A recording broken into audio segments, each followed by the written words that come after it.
Le damos la bienvenida a Doris y le agradecemos mucho estar aquí con nosotros.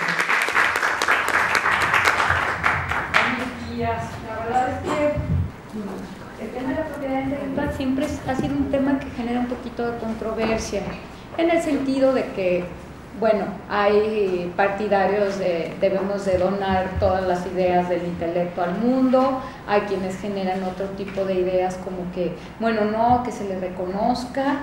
Entonces vamos a hablar de qué es la propiedad intelectual básica, pero nos vamos a enfocar en lo que constituye los derechos de autor. Sobre todo porque ustedes que son, bueno, muchos de ustedes que son creativos en el área de, pues, del libro de autor o probablemente en la gráfica, pintores, escritores, pues será como la parte que más les puede enriquecer para sus mismos oficios. Primeramente vamos a aclarar el término propiedad intelectual y lo que por él se entiende. En términos generales vamos a entender como propiedad intelectual toda creación del intelecto humano. Y luego, los derechos de propiedad intelectual van a proteger los intereses de los creadores al ofrecerles prerrogativas en relación a sus creaciones. La propiedad industrial, la propiedad intelectual se divide en dos. Una parte es el área de la propiedad industrial y la otra parte es el área de los derechos de autor. La propiedad industrial, vamos a aclarar la diferencia entre ambos, es la forma de reproducción de la misma, entendiéndose que en el área de propiedad industrial las actividades son para la industria y van a ser la posibilidad de hacerlas o de reproducirlas en serie, son un hecho, ¿sí?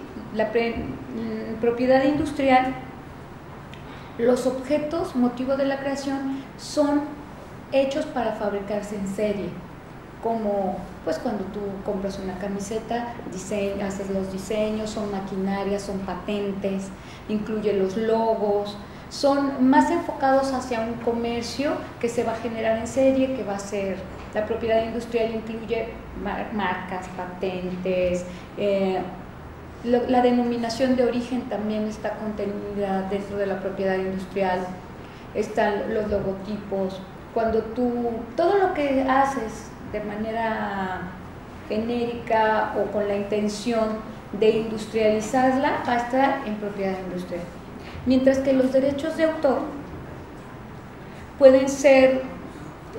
protegen obras primigenias o que son de naturaleza muy manual, artesanal, como son las obras de arte, los escritos, no los libros, el libro y el logotipo y lo que tenga la editorial va a ser más bien propiedad industrial, ¿sí? Y lo que viene siendo ya el derecho de autor es el hecho de, como creador, escribir el libro o como creador pintar la obra. Y tienes el derecho de autor, bueno, es de lo que vamos a hablar ahorita y de lo que conlleva. La educación por el respeto a la creación, la necesidad de protegerla y la legislación de la misma no son en realidad un tema nuevo. Sin embargo, y sin cuestionar si se ha perdido o no con los años ese respeto tradicional que se tenía ante la creatividad, esta se ha venido regulando y protegiendo como derechos de autor, con el fin de preservarla y reconocerla como uno de los derechos básicos de la persona, tal cual lo establece la Declaración Universal de los Derechos Humanos. Es decir, los derechos de autor están contemplados en los derechos humanos como el derecho a la vida, como el derecho a la alimentación, como el derecho a una niñez sana. El artículo 27 señala: toda persona tiene derecho a formar parte libremente en la cultura de la comunidad, a gozar de las artes y a participar en el proceso científico y en los beneficios que de él resulten.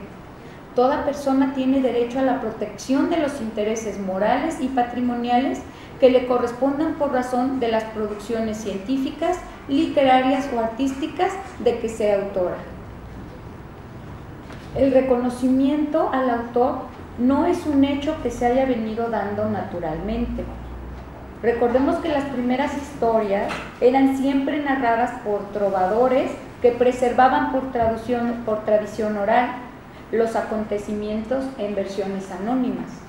El siglo XVII va a conocer distintos intentos de regulación con el objeto de asegurar a los autores literarios una parte de las ganancias obtenidas por los impresores.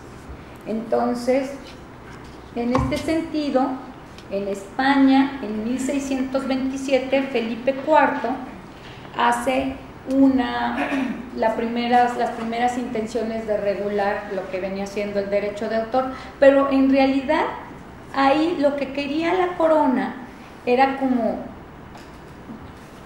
los derechos de autor finalmente comenzaron a ser relevantes en la literatura principalmente, fue cuando nace la reproducción con el nacimiento de la imprenta.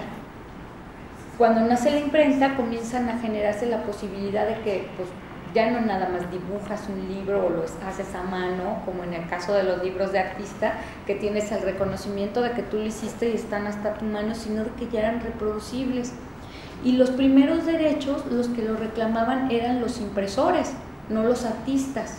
Ellos decían que ellos tenían el derecho porque ellos estaban buscando a los artistas y el creador de la obra pues quedaba relegado, pero también tenemos que hablar de que ellos estaban recapitulando conocimientos que ya existían, que eran de alguna manera ya habían venido vertidos como anónimos o reproducían a Platón, reproducían a Aristóteles y sobre todo reproducían mucha obra que era eclesiástica. Y la corona siempre estaba muy al tanto de controlar qué se estaba publicando. Entonces, pues ellos además requerían impuestos ya por esta naturaleza. Bueno, entonces, es en 1710, cuando en Inglaterra se aprueba el Parlamento lo que se conoce como el Estatuto de la Reina Ana. El Estatuto de la Reina Ana es el primer documento que le va a dar derechos al autor de una obra y derechos prorrogables. Se los da por 14 años y pueden ser prorrogables hasta 28 años, otros 14 años. Entonces eso fue un gran avance en los reconocimientos de autoría, porque no era como que tú lo hiciste, pero después de 14 años ya nadie te debe ningún beneficio. No, fue un documento que le comenzó a dar no solamente un reconocimiento, sino a darle, pues el escritor, el autor ya comenzaba a recibir beneficios de su obra intelectual.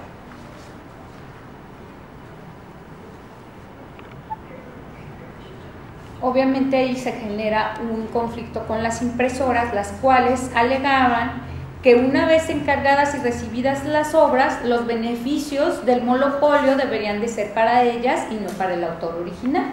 Hoy en día pues no lo encontramos así, pero los editores siguen lucrando, siguen lucrando. Bueno, considerando que la creatividad, así como la intelectual autoría de una obra, representa en gran medida el desarrollo integral y equilibrado, no solo del individuo que crea, sino de la relación cultural, histórica y social de la sociedad que representa, es decir, la capacidad de crear enriquece al individuo, a su nación, a su cultura y es parte del patrimonio humanitario que dejamos a otras generaciones. Sin abundar mucho en definiciones dogmáticas sobre derechos de autor, podemos entender que son los derechos, los principios y las normas que protegen a los autores por el solo hecho de crear una obra, ya sea esta de tipo literaria, artística, musical, científica o didáctica. Se protegen tanto los derechos patrimoniales como los morales de la autoría. Su naturaleza jurídica obedece a un elemento sustancial que es la relación que guarda el autor con su obra, que no puede ser transferida, es perpetua, es inalienable, indestructible e imprescriptible. Esto ahorita vamos a ver los elementos de los derechos morales. Bueno, aquí en México, aunque los derechos de autor como tales son realmente jóvenes. En 1928 nuestro Código Civil implementa por primera vez el concepto de derecho de autor. En 1939 se publica en el Diario Oficial de la Federación lo que va a ser el reconocimiento exclusivo al derecho de autor. Pero es hasta 1950 que se conjuntan los derechos reconocidos y aparece la primera ley del derecho de autor en nuestro país. También se le dan derechos a los traductores, viene el concepto de derechos conexos, se tipifican algunos delitos como violaciones al derecho de autor, un avance en realidad, castigar delitos que vienen pues deviniendo del plagio a una obra, de la falta de reconocimiento. Ya viene el concepto de tienes que cumplir, tienes que reconocer, y si no reconoces, entonces sí puede ser, la ley te castiga, ya se reconoce como un delito el plagio. México después se adhiere a otros países en el Convenio de Berna para la protección de obras literarias. Firma el Convenio de Berna. Hasta 1982 existe la Ley Federal sobre el Derecho de Autor, se reforma y es básicamente como la conocemos ahorita, con algunas moderaciones. Es hasta en 1997 se moderniza el marco jurídico para empatizar con lo que es el concepto mundial de todos los reglamentos que se tienen de derechos de autor. Ahora bien, ya como entrando más en materia, les voy a decir, el artículo 11 de esta ley, ya como la conocemos actualmente, es el que hace el reconocimiento a favor de las obras literarias y artísticas en relación a que éstas deben de ser reconocidas, que deben ser inscritas en el registro público del derecho de autor, así como tenemos el registro público de la propiedad para materia civil, para registrar bienes, para registrar todo lo que ustedes registran en las oficinas del derecho de autor, se van a compilar o van a formar parte de lo que se llama el registro público del derecho de autor. Esta es la manera como ustedes pueden rastrear una obra con el tiempo. Cuando ustedes quieren, por ejemplo, dicen, bueno, es que hay un guión de cine o leí esta obra en este libro y la quiero reproducir, la quiero hacer a teatro, quiero hacer una modificación, quiero hablar, a ver si me cede los derechos los que los tengan, o el autor, o su abogado, o la familia, quién tiene los derechos de esta obra.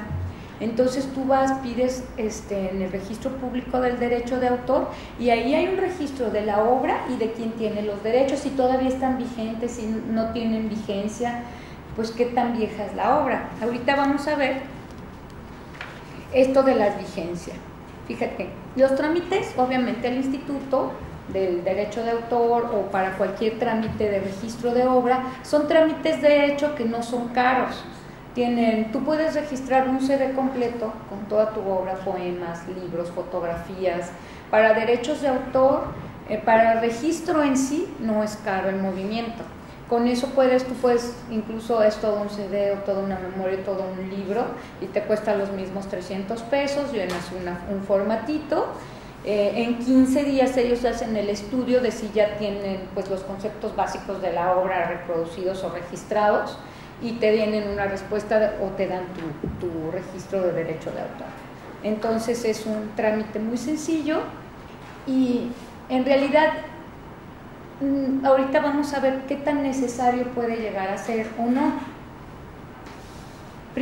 Lo primero que quiero que sepan es que en este país se respetan los derechos de autor desde el momento en el que la persona crea la obra. Esta Ley Federal del Derecho de Autor, de las que les vengo comentando, es una ley que en su artículo 5 dice: la protección que otorga esta ley se concede a las obras desde el momento que hayan sido fijadas en un soporte material. Soporte material puede ser en el momento en que, bueno, hoy en día internet, en el momento en que tú le das una publicación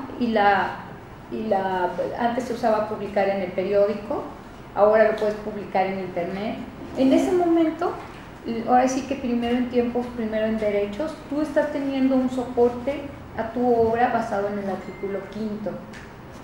Dice, independientemente del mérito, destino o modo de expresión, en el momento en que tú plasmas tu obra en un cuadro, en ese momento se te reconoce, en el momento en que tomas las fotografías, pero bueno, el reconocimiento de los derechos de autor y de los derechos conexos no requiere registro ni documento de ninguna especie, ni quedará subordinado al cumplimiento de formalidad alguna.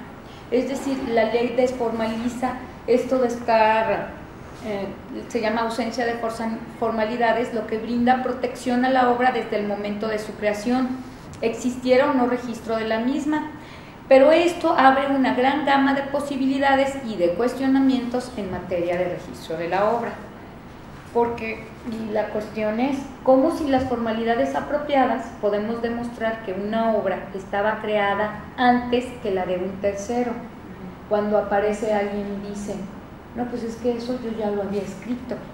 ¿Cómo tiene la ley? ¿Cómo podría un juez? ¿Cómo podría cualquier persona? Ni siquiera pónganse en el lugar. ¿Cómo pudiera decir, pues es que no es cierto? O sea, tú lo escribiste primero, tú no. Si no hay un documento que pruebe que la temporalidad. Antes había gente que se mandaba a sí mismo por correo normal su obra. Y entonces no abría la obra y tenía el sello postal de correo y lo ponían y decía, esto viene a sobre cerrado y está el sello de correo y este fue, y no lo he abierto y ahí está la fecha en que yo escribí mi obra. Cosa que, bueno, pues es muy respetable, pero luego te encuentras con controversias de gente que dice, bueno, es que la obra debe de ser libre para todos, no tienes por qué registrar. ¿Por qué tienen que haber autores de obras si el arte es de todos? Hay como una corriente que siempre está en contra de los registros. Pero a la hora que les plagian, claro que están peleando que los plagiaron. Es que eso yo lo había escrito, eso yo lo había dicho. Entonces, si ya puedes leer tu obra y grabarla, hoy en día te digo, puedes mandarte un correo electrónico y simple y sencillamente, pues no puedes decir, es que este correo electrónico lo pude haber viajado en el tiempo, ¿verdad? Y mandárselo a fulano de tal, o mandarlo a para que quedara el registro de que lo mandé. No, está estos registros temporales. También tenemos hoy en día los registros virtuales de derechos de autor que te dan de alguna manera alguna certificación. Por lo que no es vano hacer pues un poquito este acercamiento respecto a las instituciones y registrar tu trabajo. No es un beneficio que sí se queda en el registro de derechos de autor, pero que además te enriquece a ti. Tener tus registros es un beneficio propio, es un beneficio que, digo, te puede llegar a generar a ti mismo tus propios pues regalías o sobre tu obra. Si tú la quieres donar, si tú no quieres lucrar con ella, también eres libre de hacerlo, simplemente te queda asentado este reconocimiento.